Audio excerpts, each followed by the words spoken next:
Everything feels more expensive right now, but one of Philly's best resources is still completely free. With a free library of Philadelphia card, you get access to thousands of programs, events, and digital resources for all ages, including ebooks, audiobooks, learning languages, genealogy, and news. Don't worry, they don't have those fees if you return your materials late. Sign up today, freelibrary.org/card, and see what's waiting for you. Everyone's coming to party in Philly this summer.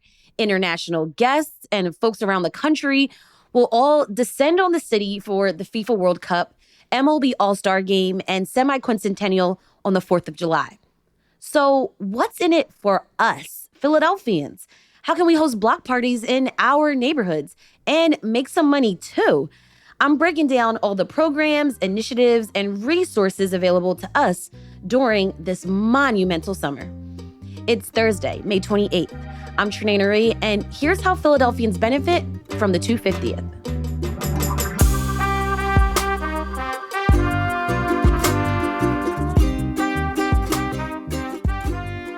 Michael Newmuis, you are the director of 2026 for the city. Does that basically mean you are the CEO of the semiquincentennial? You know, obviously, Mayor Parker is the CEO, and I'm thrilled to be on this team. My job is really to make sure that the 250th of America's birthday doesn't happen to Philadelphia. It happens for Philadelphia, and it happens by Philadelphians. So yesterday on the show, we talked about how the city is preparing for visitors for FIFA World Cup in just a few weeks. But I really want to know how me and my neighbors and other neighborhoods outside of Center City and the Stadium District are going to benefit from 250. So I want to start with the Block Party Bonanza, which is the citywide initiative. Talk me through it. What is this? How amazing that our partners at Philadelphia 250 are helping the city bring the magic of block parties in a really special way across all of Philadelphia. Not only will folks who are applying to host a block party be able to go on phila.gov/2026 and fill out the application, and once approved, not only will they receive kits, think large, huge boxes that are stuffed to the brim with everything you could possibly need to bring the celebration to life in your neighborhood, right? What am I saying? How about, incredible 250th decor, toys and super soakers for the kids, Frisbees, youth engagement, trivia, even thanks to our friends at Wakefern, ShopRite and Wakefern, a $250 gift card for each block captain or organizer of the block party so they can purchase food and all the barbecue traditions or anything. Hot dogs and hamburgers. Yeah, it's going to be really epic. And it has to be, right? Because you only turn 250 once. And when you're talking about doing it in the birthplace of American democracy, it's got to reach every single corner. I want to talk a little bit about the culture of block parties in our city, because that's just such a memorable summertime thing to do in the city. But tell me a little bit about how can my block apply for one of these bonanza kits? So there's a standard process every single year that's operationalized through the Philadelphia Streets Department. If you go to phila.gov/2026, click on Resource Hub, and the first link on there is apply for a block party. That's all you have to do. It's a really short application. It's a $25 fee, right? There's a small fee, but it's going to come with so much reward.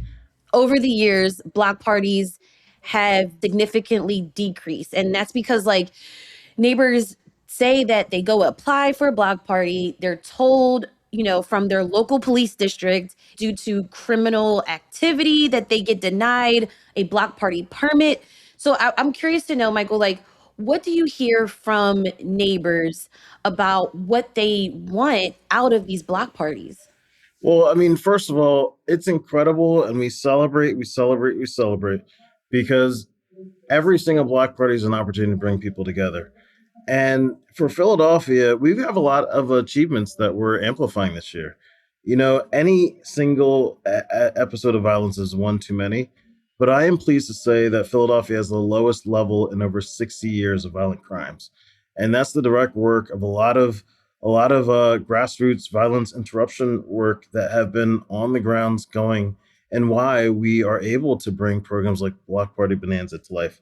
Yes, it does go through the standard process that police have, because for anything, whether it's a block party, whether it's a major convening like that soccer game that we've all been hearing about, safety really is our North Star. Mhm. But in addition to just block parties, we're also hosting festivals, two per every single council district. And you'll find with the block parties, there's 25 that will be approved for each council district because there's a geographic equity at stake, right? Unlike the past, we're flipping the script on what a celebration can be by making sure that the benefits can reach folks across every single neighborhood. And one of the best ways to do that is really looking at not just inner city, not just old city, but every single council district to make sure that we're spreading it.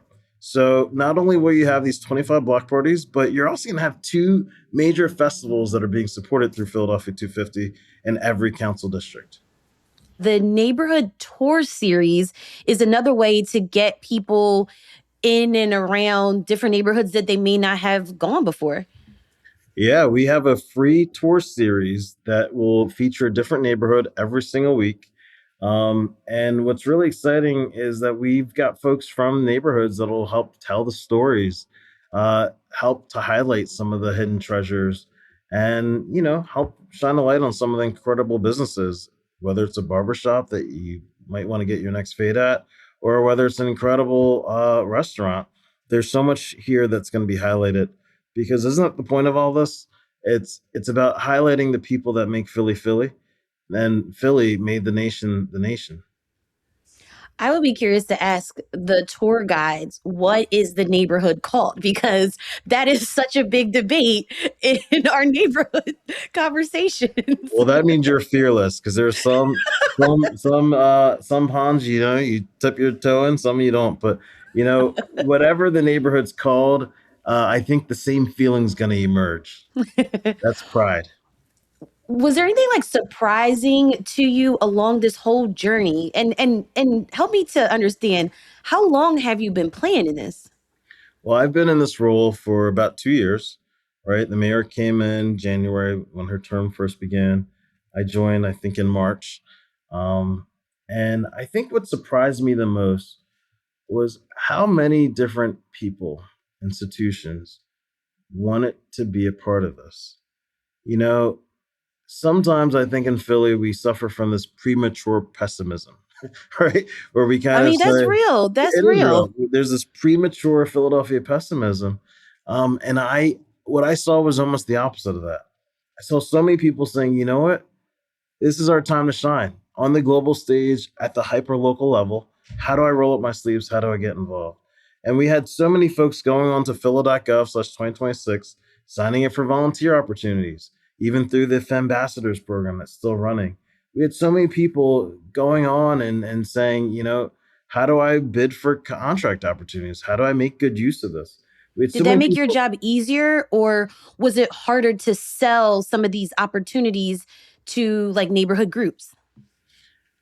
I'd say there's a lot of competition, which is a good thing. A lot of people are competing, but that's also why we had a multi-tier approach, right? We knew there would be a set number of procurement opportunities, then we would do a set number of grants, and then we'd spread the celebration in a way that encourages visitors to go down and support endless businesses through these neighborhood enhancements. So it made my job more complete, really. All right, let's keep talking about this after the break.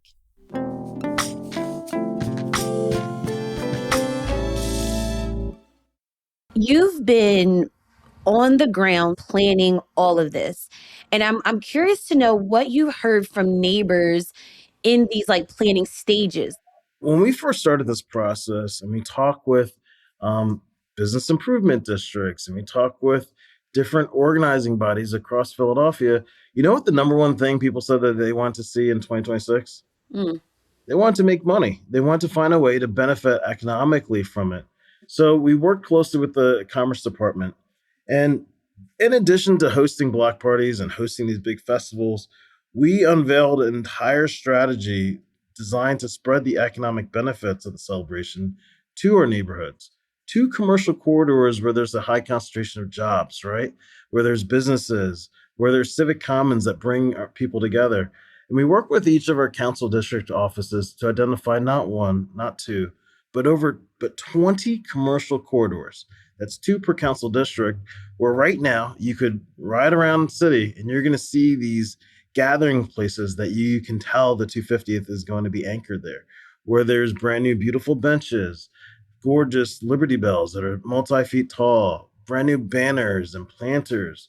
And it's not about those discrete elements, but just imagine you arrive in any city and you're arriving in a neighborhood that you're not familiar with and looking to explore. These are central hubs within each corridor where we're encouraging our residents and our visitors to explore them and then to learn about some of the cultural assets around, and doing so inherently be supporting our businesses economically. Are those cultural elements that you just mentioned that are being added to our business corridors, are they going to stay after the celebrations? I'm so excited that every single element I'm describing is permanent, except for the bells. Those are going to be outdoors for this year. And And you're that's referring to the bells Bell across Cross Pennsylvania, PA. so Yeah. across our entire beautiful state. Each county has at least one bell. Philadelphia, we've got 27 bells that are installed. Each one's 3 feet tall. They're on these 4 foot gorgeous pedestals.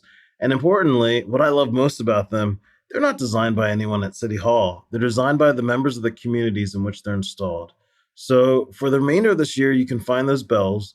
The locations for each of them are all available on the Access Philly app, which has all the events, all the bells. But all those banners, I mean, those are all permanent installations that'll be a part of Philadelphia's landscape. You just mentioned the Access Philly app, and I literally just downloaded before we I love it. started chatting. And I like it because I see like all the events that are happening this weekend. I see like arts and culture, business networking events, charity volunteer opportunities. Why an app? There's so much competition for any small business, whether you are a restaurant who's got a musical jam session happening or you're an event producer, right? It's impossible for folks to be able to find everything that's happening. We wanted to put it into one place that whether you are a resident who is looking for things to do, or whether you're a Philadelphia business that wants to make sure people can find you, we put it all in one app called Access Philly. That's a one stop shop with all the events. And I'm really proud to say we've democratized it, where any business, any event producer, any comedian can go on to phila.gov/2026, apply for a publisher account, and then just start adding your events. Oh, that's cool. I also want to ask you, Michael, about our young people. And it is summer and school's about to be out. How are y'all thinking of including young people's voices, including their presence, making sure that they're safe and also have stuff to do? Obviously, the city has a lot of programs designed exclusively around connecting our youth with internship opportunities and other programs to keep the mind going and your time productive all summer long. But for the 250th birthday, when you're planning the nation's celebration for the nation's birthplace, you have to start by putting the voices of youth at the forefront. Because so much of what we're doing is not just about this year, but it's about positioning our people and our businesses and our youth for greater success over the future years, right? One of the things that actually just wrapped up, although I'm going to tease some elements that are going to continue living, is called Sing That John. It's a citywide youth vocal competition where we worked with the Philadelphia Public School as well as our charter school networks to allow every single school to send through their own competitions representatives that get dwindled down to a top 20 competition of Philadelphia youth, who are then not only just judged by industry professionals from Columbia Records and you name it, but also get the professional development and the mentorship to learn not only how to win and succeed, but also how to lose and still come out winning So with it's so much like a joy. Philly American Idol competition. That's exactly it. It's a Philly American Idol, and the winner will not only be performing at Roots Picnic, Uh, Oh, right? How this amazing to weekend. have that stage on your resume. Not only will they be performing at the Roots Picnic, but there's a few other things in store, including a multi-thousand dollar prize for arts programming at their school, professional development, professional recording studio. It's so much more. But we've also done the Young People's Continental Congress, which is exactly what it sounds like.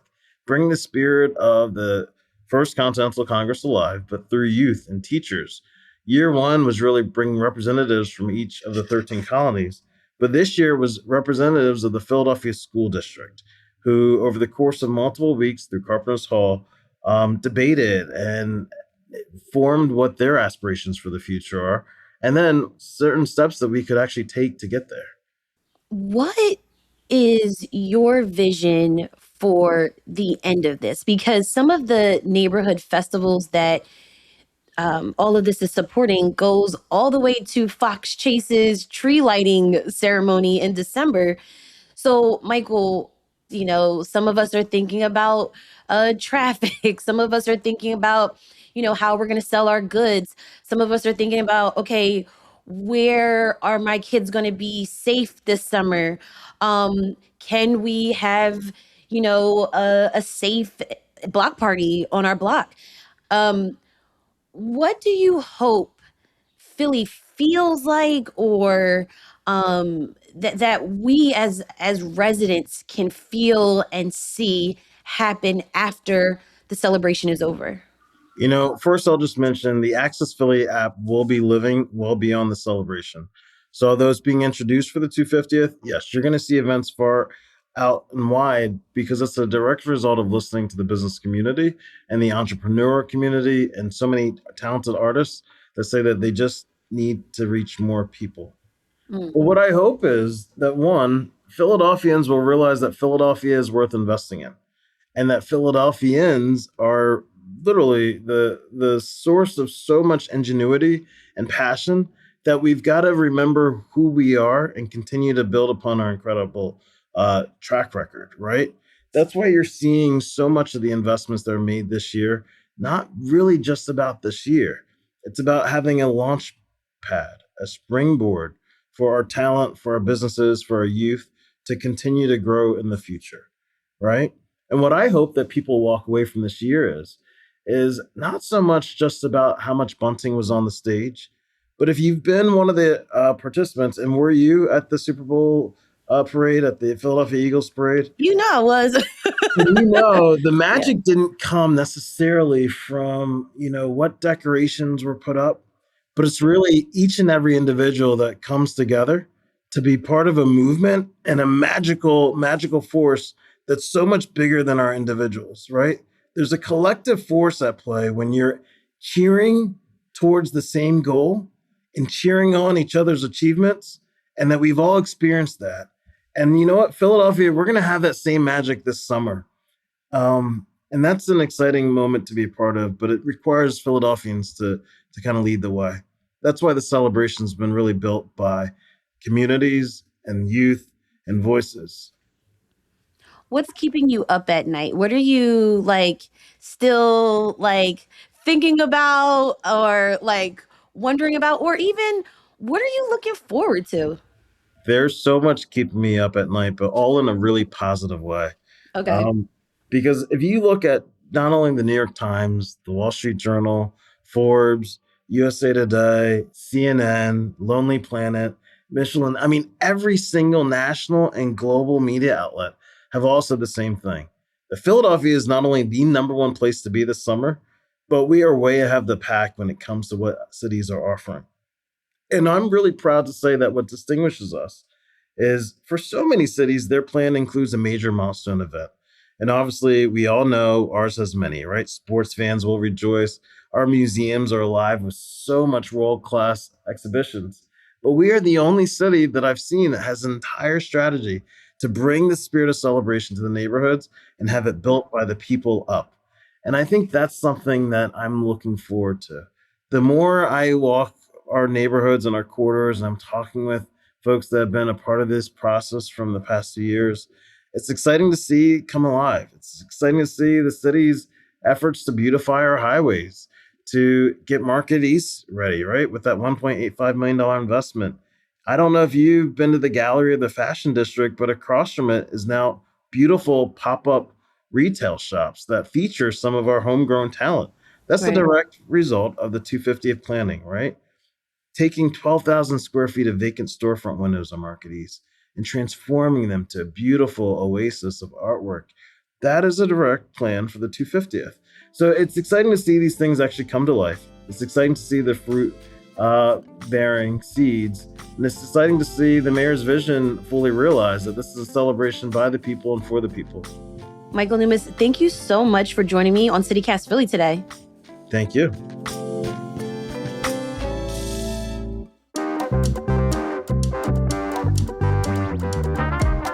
That's all for today here on CityCast Philly. If you enjoyed this episode, please share this with a friend. Also, rate the show, leave us a review, and hit that subscribe button. Be sure to sign up for our morning newsletter to learn more about what else Philly's talking about. And don't forget, you can support our show and get great perks by becoming a CityCast Philly neighbor at membership.citycast.fm. We'll be back tomorrow morning with more news from around the city. Bye.